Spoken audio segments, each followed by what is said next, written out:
ದಕ್ಷಿಣ ಕನ್ನಡ ಜಿಲ್ಲಾ ಕಾಂಗ್ರೆಸ್ನ ನಡೆ ವಿರುದ್ಧ ಜಿಲ್ಲೆಯ ಮುಸ್ಲಿಂ ಸಮುದಾಯದೊಳಗೆ ತೀವ್ರ ಅಸಮಾಧಾನ ವ್ಯಕ್ತವಾಗಿದೆ. ಅಬ್ದುಲ್ ರೆಹಮಾನ್ ಬರ್ಬರ ಹತ್ಯೆ ಬಳಿಕ ಸಮುದಾಯದೊಳಗೆ ವ್ಯಕ್ತವಾಗಿದ್ದ ವ್ಯಾಪಕ ಆಕ್ರೋಶಕ್ಕೆ ಸ್ಪಂದಿಸಿ ಪಕ್ಷದ ಹುದ್ದೆಗಳಿಗೆ ರಾಜೀನಾಮೆ ನೀಡಿದ್ದ ಮುಸ್ಲಿಂ ಸಮುದಾಯದ ಮುಖಂಡರಿಗೆ ಜಿಲ್ಲಾ ಕಾಂಗ್ರೆಸ್ ನೋಟಿಸ್ ನೀಡಿರೋದು ಗಾಯದ ಮೇಲೆ ಬರೆ ಎಳೆದಂತಾಗಿದೆ. ಕಾಂಗ್ರೆಸ್ನಲ್ಲಿ ಪ್ರಬಲ ಸಮುದಾಯಗಳ ನಾಯಕರು ಏನ್ ಹೇಳಿದ್ರು ಏನ್ ಮಾಡಿದ್ರು ಅವರನ್ನ ಕೇಳೋರೇ ಇಲ್ಲ.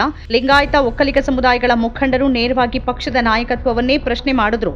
ಪಕ್ಷದ ಸರ್ಕಾರದ ನೀತಿಯನ್ನ ಬಹಿರಂಗವಾಗಿ ವಿರೋಧಿಸಿದ್ರು. ಅವರಿಗೆ ನೋಟಿಸ್ ಹೋಗೋದಿಲ್ಲ. ಬಿಜೆಪಿಯಲ್ಲಿರುವ ತಮ್ಮ ಜಾತಿಯ ಅಭ್ಯರ್ಥಿಯನ್ನ ಗೆಲ್ಲಿಸಿ ಅಂತ ಹೇಳಿದ್ರು ಅಂತಹ ಮುಖಂಡರ ವಿರುದ್ಧ ಕಾಂಗ್ರೆಸ್ನಲ್ಲಿ ಕ್ರಮ ಆಗೋದಿಲ್ಲ. ಆದರೆ ಜಿಲ್ಲೆಯಲ್ಲಿ ಸರಣಿ ಕೊಲೆಗಳಾಗ್ತಿರುವಾಗ, ಕಾನೂನು ಸುವ್ಯವಸ್ಥೆ ಅನ್ನೋದು ಮಾಯವಾಗಿರುವಾಗ, ಎಲ್ಲೆಂದರಲ್ಲಿ ಯಾರ ಮೇಲ್ ಬೇಕಾದ್ರೂ ಹಲ್ಲೆ ಕೊಲೆ ಯತ್ನ ನಡೀತಿದೆ ಅನ್ನುವಂತಹ ವಾತಾವರಣ ಸೃಷ್ಟಿಯಾಗಿರುವಾಗ ಅದರ ಬಗ್ಗೆ ಪಕ್ಷದ ಮುಸ್ಲಿಂ ಮುಖಂಡರು ಅಸಮಾಧಾನವನ್ನ ವ್ಯಕ್ತಪಡಿಸಿದ ಕೂಡಲೇ ಅದು ಅಪರಾಧವಾಗಿ ಬಿಡುತ್ತಾ ಅನ್ನೋ ಪ್ರಶ್ನೆ ಎದ್ದಿದೆ. ಜಿಲ್ಲೆಯಲ್ಲಿ ಕಳೆದ 2-3 ದಶಕಗಳಲ್ಲಿ ಪ್ರತಿ ಚುನಾವಣೆಯಲ್ಲೂ ಇಲ್ಲಿನ ಮುಸ್ಲಿಂ ಸಮುದಾಯ ಬಹುತೇಕ ಒಗ್ಗಟ್ಟಾಗಿ ಕಾಂಗ್ರೆಸ್ ಅನ್ನೇ ಬೆಂಬಲಿಸಿದೆ. ಕಾಂಗ್ರೆಸ್ನಿಂದ ಯಾವುದೇ ಸಮುದಾಯದ ಅಭ್ಯರ್ಥಿ ಸ್ಪರ್ಧಿಸಿದ್ರೂ ಅವರಿಗೆ ಮತ ಹಾಕಿದೆ. ಇಷ್ಟೆಲ್ಲ ಮಾಡಿರುವ ಜಿಲ್ಲೆಯ ಮುಸ್ಲಿಮರು ಮಾತಾಡಿದ ಕೂಡಲೇ ಕಾಂಗ್ರೆಸ್ ಪಕ್ಷ ನೋಟಿಸ್ ಜಾರಿ ಮಾಡುವುದು ಅದಕ್ಕೆ ಸಮುದಾಯದ ಬಗ್ಗೆ ಇರುವ ಘೋರ ತಾತ್ಸಾರಕ್ಕೆ ನಿದರ್ಶನ ಅನ್ನೋ ಅಸಮಾಧಾನ ಸೋಷಿಯಲ್ ಮೀಡಿಯಾದಲ್ಲಿ ವ್ಯಕ್ತವಾಗಿದೆ. ಶಾಹುಲ್ ಹಮೀದ್ ಹಾಗೂ ಮಾಜಿ ಮೇಯರ್ ಅಶ್ರಫ್ ಅವರಿಗೆ ನೋಟಿಸ್ ಕೊಟ್ಟಿರುವ ಜಿಲ್ಲಾ ಕಾಂಗ್ರೆಸ್ ಅಧ್ಯಕ್ಷ ಹರೀಶ್ ಕುಮಾರ್ ಅವರ ವಿರುದ್ಧ ವ್ಯಾಪಕ ಅಸಮಾಧಾನ ವ್ಯಕ್ತವಾಗಿದೆ. ಅವರಿಬ್ಬರ ವಿರುದ್ಧ ಕ್ರಮವಾದರೆ ಜಿಲ್ಲಾಧ್ಯಕ್ಷ ಹುದ್ದೆಯಿಂದ ನೀವು ಇಳಿಬೇಕಾಗತ್ತೆ ಅನ್ನೋ ಎಚ್ಚರಿಕೆ ನೀಡುವ ಪೋಸ್ಟ್ಗಳು, ಹೇಳಿಕೆಗಳು, ಪತ್ರಗಳು ಸೋಷಿಯಲ್ ಮೀಡಿಯಾದಲ್ಲಿ ವೈರಲ್ ಆಗ್ತಿವೆ. ಸಮುದಾಯದ ಧ್ವನಿಗೆ ಸ್ಪಂದಿಸಿ ಅವರು ರಾಜೀನಾಮೆ ಕೊಟ್ಟಿದ್ದಾರೆ. ಅವರಿಬ್ಬರನ್ನ ಟಾರ್ಗೆಟ್ ಮಾಡಿದ್ರೆ ಕಾಂಗ್ರೆಸ್ ಪಕ್ಷಕ್ಕೆ ಸರಿಯಾದ ಪಾಠ ಕಲಿಸ್ತೀವಿ ಅಂತ ಜಿಲ್ಲೆಯ ಮುಸ್ಲಿಮರು ಹೇಳ್ತಿದ್ದಾರೆ. ಅದಕ್ಕೆ ಪೂರಕವಾಗಿ ನೋಟಿಸ್ ಪಡೆದಿರುವ ಜಿಲ್ಲಾ ಅಲ್ಪಸಂಖ್ಯಾತ ಘಟಕದ ಅಧ್ಯಕ್ಷ ಶಾಹುಲ್ ಹಮೀದ್ ಅವರ ಹೇಳಿಕೆ ವೈರಲ್ ಆಗಿದೆ. ಮೊದಲು ಅಶ್ರಫ್ ಗುಂಪು ಹತ್ಯೆಯನ್ನ ಹೇಗೆ ಪೊಲೀಸರು ವ್ಯವಸ್ಥಿತವಾಗಿ ಮುಚ್ಚಾಕೋಕೆ ನೋಡಿದ್ರು ಅನ್ನುವಲ್ಲಿಂದ ಮೊನ್ನೆ ಶಾದಿ ಮಹಲ್ನಲ್ಲಿ ಸಾಮೂಹಿಕ ರಾಜೀನಾಮೆ ನೀಡಿದ ಸಭೆ ಹಾಗೂ ಆ ಬಳಿಕದ ಬೆಳವಣಿಗೆಗಳ ಹಿಂದೆ ನಡೆದಿರುವ ಆಟದ ಬಗ್ಗೆ ಅವರು ಅದರಲ್ಲಿ ಮಾತಾಡಿದ್ದಾರೆ. ಅಬ್ದುಲ್ ರೆಹಮಾನ್ ಕೊಲೆ ಬಳಿಕ ಹೇಗೆ ಕಾಂಗ್ರೆಸ್ನಲ್ಲಿರುವ ಮುಸ್ಲಿಮರು ಹುದ್ದೆಗಳಿಗೆ ರಾಜೀನಾಮೆ ಕೊಡೋಕೆ ವ್ಯಾಪಕ ಆಗ್ರಹ ಕೇಳಿಬಂತು, ಮೊದಲು ಹೇಗೆ ಕಾಂಗ್ರೆಸ್ನ ಎಲ್ಲ ಜಿಲ್ಲಾ ಪಂಚಾಯತ್, ತಾಲೂಕ್ ಪಂಚಾಯತ್, ಕಾರ್ಪೊರೇಷನ್ಗಳ ಮುಸ್ಲಿಂ ಸದಸ್ಯರು ಅದಕ್ಕೆ ಒಪ್ಪಿದ್ರು, ಆಮೇಲೆ ದಿಢೀರನೆ ಹೇಗೆ ರಾತ್ರೋರಾತ್ರಿ ಕೆಲವರು ಯೂಟರ್ನ್ ಹೊಡೆದ್ರು ಅಂತ ಶಾಹುಲ್ ಹಮೀದ್ ತಮ್ಮ ಹೇಳಿಕೆಯಲ್ಲಿ ವಿವರಿಸಿದ್ದಾರೆ. ತನ್ನ ಕಾಂಗ್ರೆಸ್ ಹುದ್ದೆ ಹೋದ್ರೂ ತಾನು ತಲೆ ಕೆಡಿಸಿಕೊಳ್ಳೋದಿಲ್ಲ, ಅದರಿಂದ ತನಗೇನು ಲಾಭ ಆಗಬೇಕಾಗಿಲ್ಲ. ಜಿಲ್ಲೆಯಲ್ಲಿ ಕಾಂಗ್ರೆಸ್ನಿಂದ ಪ್ರತಿಷ್ಠಿತ ಲಾಭದಾಯಕ ಹುದ್ದೆ ಪಡೆದಿರೋದು ಯುಟಿ ಖಾದರ್ ಹಾಗೂ ಅವರ ಸೋದರ ಮಾತ್ರ. ಜಿಲ್ಲೆಯ ಬೇರೆ ಯಾವುದೇ ಮುಸ್ಲಿಮರಿಗೆ ಅಂತಹ ಯಾವುದೇ ಒಳ್ಳೆಯ ಹುದ್ದೆ ಕಾಂಗ್ರೆಸ್ನಿಂದ ಸಿಕ್ಕಿಲ್ಲ.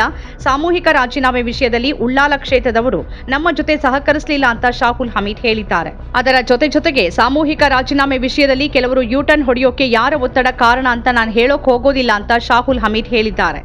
സോക്കാസ്റ്റഡി നങ്ങെന്ത് പോസ്റ്റ് ചെയ്യുന്ന ഞങ്ങളെ പോസ്റ്റ് കീശില് 10 ರೂಪಾಯಿ ಚೆಲುವಾಕಿರೋದಲ್ಲ అంటే ನಂಗೆ ಒಂದು ಫಸ್ಟ್ 10 ಇನ್ಕಮ್ ಪೋಸ್ಟ್ ಎಂದು ಅಲ್ಲ. ನಂಗೆ ഒരു പ്രസ് മീറ്റ് ಹಾಕೊಂಡು ಹೆಂಗೆ ഒരു 2-3 ರೂಪಾಯಿ ಚೆಲುವು ಉಂಟು ಆಯ್ತಲ್ಲೇ.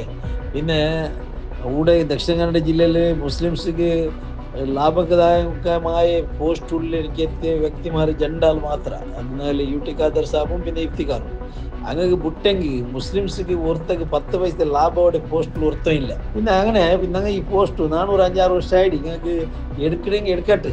പിന്നെ ಮಾತ್ರ അത്ര സുലഭത്തിൽ ഞങ്ങൾക്ക് ആ പോസ്റ്റ് പേരുണ്ടില്ല. ನಾನು 2 ಟರ್ಮ್ ಆಯ್ಡೆ, ಇದು 2nd ಟರ್ಮ್ ಆಯ್ಡೆ. ಮನುಷ್ಯಮಾರಿಗೆ ಆನ್ಸರ್ ಹಾಕೊಂಡು ಪಳ್ಳಿ പോണ ಗೊತ್ತಿಲ್ಲ, ಮಂಗಿಲ್ತು പോണ ಗೊತ್ತಿಲ್ಲ, ಕಿಟ್ಟಿಯೋಡೆಲ್ಲ ಕ್ವಶನ್ ಹಾಕೋ ಶುರು ಹಾಕ್ಯಾರ. ಅಂತೂ ಈ ಪರಿಸ್ಥಿತಿ ರಾಜೀನಾಮೆಗೆ ಬಂದ ಪರಿಸ್ಥಿತಿನೇ ನಾ ಚೊಲ್ಟಿ. അപ്പോൾ ഇതെല്ലാം ആയിട്ട് ഞങ്ങൾ രാജിനാമേ ಬೇಕು ನೋಡಿ ചൊല്ലി ನಿರ್ಧಾರಕ್ಕೆ ಬಂದಿട്ട് ಲಾಸ್ಟಿಗೆ ರಾಜೀನಾಮೆ ಬೇಕಿಲ್ಲ. ಆಯ್ತು ഞങ്ങൾക്ക് ഇന്നങ്ങ എല്ലാവരും ഫസ്റ്റ് ರಾಜೀನಾಮೆ ಬೇಕು, നിങ്ങൾ ഫുഡ് വേണം, ഞങ്ങളെല്ലാം ഉള്ളാണ്ട് ചൊന്നാറ്. ഒരാൾ യൂ ടർൻ ആയർ ಬೇರೆ ಬೇರೆ ಉದ್ದೇಶಕ್ಕೆ ಆರ್ಗ ಪೇಡಿಚಿಟ್ಟ ಎಂದಿರಡು ಗೊಂದಿಲ್ಲ ಕೊರಿಯ ಯೂ ಟರ್ನ್ ಆಯರ್. ಹ್ಯಾಂಗು ಇಡೀ ದಕ್ಷಿಣ ಕನ್ನಡ ಜಿಲ್ಲೆಯಲ್ಲಿ ಸಮುದಾಯ ಮುಖ್ಯമായിട്ട് ഞങ്ങൾ പാർട്ടിയിലുള്ള എനിക്കത്തെ ಎಲ್ಲ ಕಾರ್ಯಕರ್ತമാരും ಪದಾಧಿಕಾರಿമാരും ഞങ്ങൾ ಸಪೋರ್ಟ್ ആയിട്ടിದ್ದಾರೆ. ಇಂದು ഷോക്കാസ് നോട്ടീസ് ഒക്കെ ಬಂದಿದೆ ಆ ವಿಷಯത്തിൽ. ಅಧ್ಯಕ್ಷ ഞങ്ങൾക്ക് ഞങ്ങളെ സർക്കാരത്തെ പ്രശ്നമാക്കി എനിക്കത്തെ ഒരു ജവാಬ್ದಾರಿ ಇನ್ನಿಟ್ಟು ನಂಗೆ ಮುಂಡಗಾಯಿല്ലെങ്കിൽ ಆ ಹುದ್ದೆಯಲ್ಲಿ ಇಕ್ಕಾಂಡಿಕ್ಕಿಡನಲ್ಲೇ ನನಗೆ ಚೊಲ್ಲೆ ಭಾವನೆ ನನ್ನ ಮನಸ್ಸೊಳಗೆ ಬಂದರು. ಈ ಪೈಕ್ ತಕ್ಕ ನನಗೆ ನಲ್ಲ ಪ್ರೈಸ್ ತಂದರು, ತೊಂದರೆ ಇಲ್ಲ. ഞങ്ങളെ ഷോക്കാസ് നോട്ടീസ് ಕರೆದಿಟ್ಟು ഞങ്ങളെ ಮೇಲೆ ಆಕ್ಷನ್ എടുക്കാനിತ್ತು ಅವ್ರ ತೋಲು ಹೋಯ್ತು ಎತ್ತಿರಿ. ಈ ನಡುವೆ ಜಿಲ್ಲೆಯಲ್ಲಿ ನಡೆಯುತ್ತಿರುವ ಬೆಳವಣಿಗೆಗಳ ಬಗ್ಗೆ ಭೇಟಿ ನೀಡಿ ವರದಿ ನೀಡೋಕೆ ಕಾಂಗ್ರೆಸ್ನಿಂದ ರಚಿಸಿರುವ ಸಮಿತಿ ಬಗ್ಗೆನೂ ಅಪಸ್ವರ ಕೇಳಿ ಬಂದಿದೆ. ಸಮಿತಿಯಲ್ಲಿ ಎಂಎಲ್ಸಿ ಮಂಜುನಾಥ್ ಭಂಡಾರಿ ಅವರನ್ನು ಸೇರಿಸಿರುವ ಬಗ್ಗೆ ಜಿಲ್ಲೆಯ ಮುಸ್ಲಿಮರಿಗೆ ಅಸಮಾಧಾನ ಇದೆ. ಜಿಲ್ಲೆಯಲ್ಲಿ ಮುಸ್ಲಿಮರ ಯಾವುದೇ ಸಮಸ್ಯೆಗಳಿಗೆ ಸ್ಪಂದಿಸದ ಮಂಜುನಾಥ್ ಭಂಡಾರಿ ಅವರನ್ನ ಯಾಕಾಗಿ ಈ ಸಮಿತಿಯಲ್ಲಿ ಸೇರಿಸಲಾಗಿದೆ ಅಂತ ಸೋಷಿಯಲ್ ಮೀಡಿಯಾದಲ್ಲಿ ಚರ್ಚೆ ನಡೀತಿದೆ. ಒಂದ್ ಕಡೆ ಸಿದ್ದರಾಮಯ್ಯ ಸರ್ಕಾರ ಜಿಲ್ಲೆಯಲ್ಲಿ ಕಾನೂನು ಸುವ್ಯವಸ್ಥೆ ಕಾಪಾಡಲು ನಾವು ಕ್ರಮ ಕೈಗೊಳ್ತೀವಿ ಅಂತ ಹೇಳ್ತಿದೆ. ಹಿರಿಯ ಪೊಲೀಸ್ ಅಧಿಕಾರಿಗಳನ್ನ ಬದಲಾಯಿಸಿದೆ. ಬಂದಿರುವ ಪೊಲೀಸ್ ಅಧಿಕಾರಿಗಳ ಬಗ್ಗೆಯೂ ಖಡಕ್ ಹಾಗೂ ನಿಷ್ಠುರ ಅಧಿಕಾರಿಗಳು ಎಂಬ ಒಳ್ಳೆಯ ಅಭಿಪ್ರಾಯವಿದೆ. ಆದರೆ ಅಷ್ಟೇ ಸಾಕಾಗದು. ಆಡಳಿತದಲ್ಲಿ ಪೊಲೀಸ್ ವ್ಯವಸ್ಥೆಯಲ್ಲಿ ಆಮೂಲಾಗ್ರ ಬದಲಾವಣೆ ಕಾಣಬೇಕು ಅನ್ನೋ ಆಗ್ರಹ ಇದೆ. ಈ ನಡುವೆ ಪಕ್ಷದ ಜೊತೆ ಬಂಡೆಯಂತೆ ನಿಂತ ಸಮುದಾಯವನ್ನ ಸಿಎಂ ಹಾಗೂ ಕೆಪಿಸಿಸಿ ಅಧ್ಯಕ್ಷರು ಸರಿಯಾಗಿ ನಡೆಸಿಕೊಂಡಿಲ್ಲ. ಅವರ ಅಳಲನ್ನ ಕೇಳಿಲ್ಲ. ಅವರ ಜೊತೆ ಕೂತು ಮಾತಾಡಿಲ್ಲ. ಮುಸ್ಲಿಮರು ರಾಜೀನಾಮೆ ನೀಡೋಕ್ ಹೊರಟ್ರೆ ಆಯ್ತು, ಇನ್ನು ಹೊರಡಿ ಅನ್ನುವಂತಹ ಧೋರಣೆನೇ ರಾಜ್ಯ ಕಾಂಗ್ರೆಸ್ನಲ್ಲಿದೆ ಎಂಬ ತೀವ್ರ ಅಸಮಾಧಾನ ಸಮುದಾಯದಲ್ಲಿ ಕಂಡು ಬಂದಿದೆ. ಇದೆಲ್ಲ ಎಲ್ಲಿ ಹೋಗಿ ತಲುಪತ್ತೆ? ದಕ್ಷಿಣ ಕನ್ನಡ ಜಿಲ್ಲಾ ಕಾಂಗ್ರೆಸ್ನ ಮುಸ್ಲಿಂ ನಾಯಕರ ಸಾಮೂಹಿಕ ರಾಜೀನಾಮೆ ಪರ್ವ ಎಲ್ಲಿಗೆ ಹೋಗಿ ತಲುಪತ್ತೆ ಅನ್ನೋದನ್ನ ಕಾದ್ ನೋಡ್ಬೇಕಿದೆ. ನಮ್ಮ ಕಾರ್ಯಕ್ರಮಗಳನ್ನ ನೀವು ನೋಡ್ತಾ ಇದ್ರೆ ನಮ್ಮ ಚಾನೆಲ್ ಅನ್ನ ಸಬ್ಸ್ಕ್ರೈಬ್ ಮಾಡಿ, ಪಕ್ಕದ ಬೆಲ್ ಐಕಾನ್ ಒತ್ತಿ ನಮ್ಮನ್ನ ಬೆಂಬಲಿಸಿ. ಹಾಗೆ ನಮ್ಮ ಕಾರ್ಯಕ್ರಮಗಳನ್ನ ಲೈಕ್ ಮಾಡಿ, ಕಮೆಂಟ್ ಮಾಡಿ, ಅದನ್ನ ಬೇರೆಯವರಿಗೂ ವಾಟ್ಸ್ಆಪ್ ಮೂಲಕ ಶೇರ್ ಮಾಡಿ. ನೀವು ಹೀಗೆ ಮಾಡಿದಾಗ ನಮ್ಮ ಚಾನೆಲ್ ಮತ್ತಷ್ಟು ಜನರಿಗೆ ತಲುಪಲು ನೀವು ನಮ್ಮೊಂದಿಗೆ ಸಹಕರಿಸಿದ ಹಾಗಾಗುತ್ತೆ.